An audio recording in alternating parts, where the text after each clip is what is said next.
Hola, estamos en el segundo módulo que he titulado Una voz propia.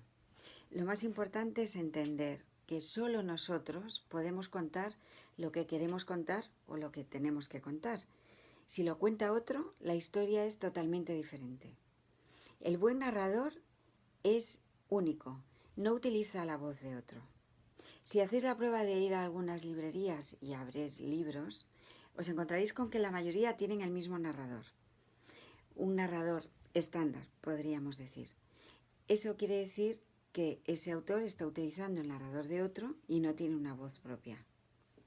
Voy a poner el ejemplo de Thomas Pynchon, que revolucionó la narrativa con un narrador, con una voz en su libro La subasta del lote 49, y que ese narrador ha ido siendo copiado a lo largo de la historia, llamándose posmodernismo.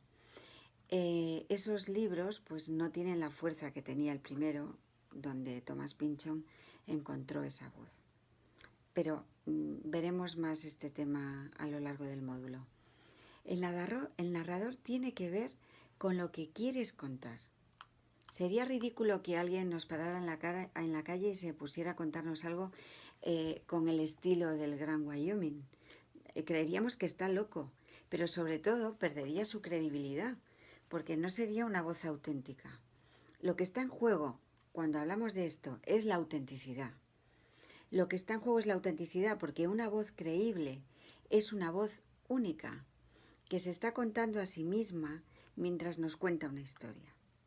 Porque lo que nos está contando es un punto de vista que nosotros no tenemos ni podemos tener y que nos aporta una visión diferente de las cosas, una visión diferente a la nuestra y que nos resulta interesante.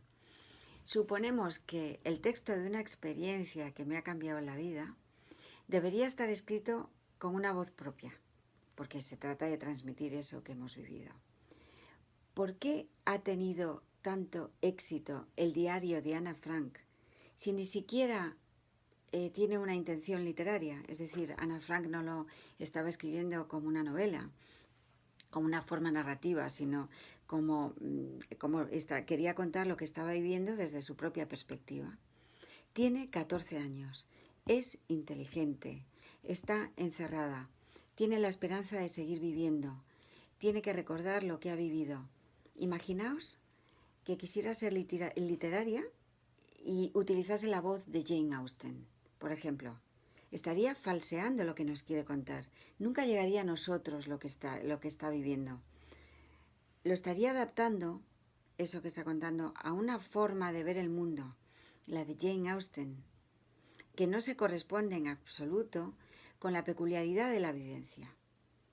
Lo que nos interesa de su vivencia no es lo que le ocurre, porque cuando abrimos el diario de Ana Frank sabemos perfectamente lo que va a ocurrir, que va a morir, y sabemos lo que estaba ocurriendo en esa época, lo que ocurría a miles de judíos.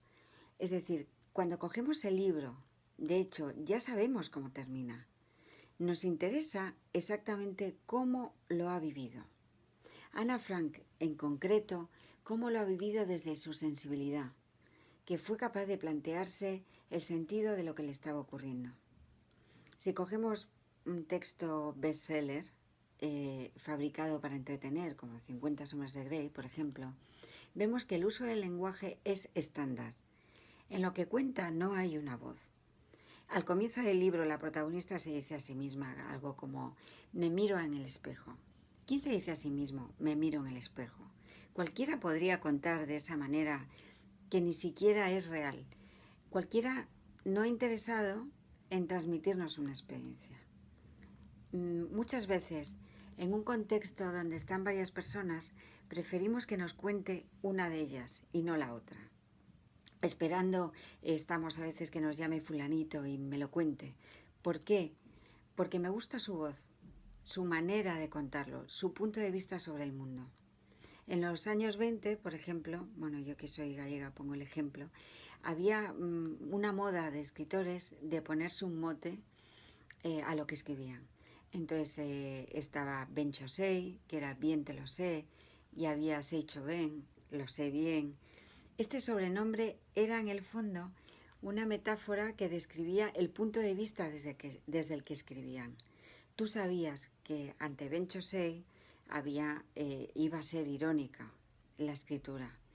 Y además, cuando sabes esa frase lo que significa, te coloca en una perspectiva para escuchar lo que vas a escuchar.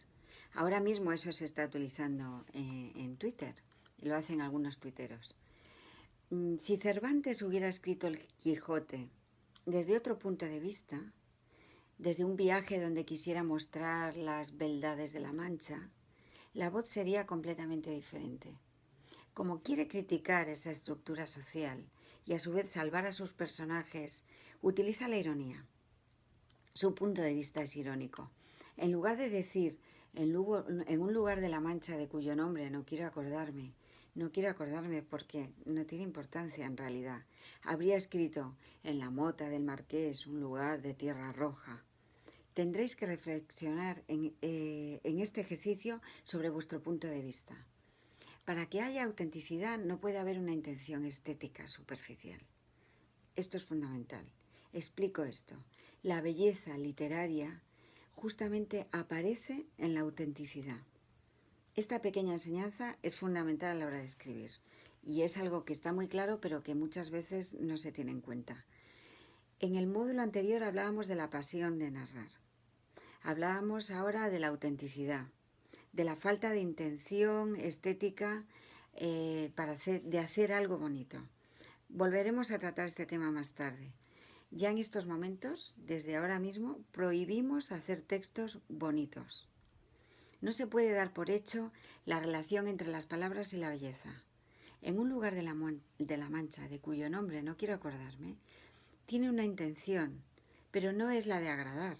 Por supuesto, es la de descolocar, la de romper con los cánones del momento, para ver la realidad desde un punto de vista diferente. Esa frase no sería bonita en ese momento para los lectores. Sin embargo, lo que busca no es eso, es romper con el canon.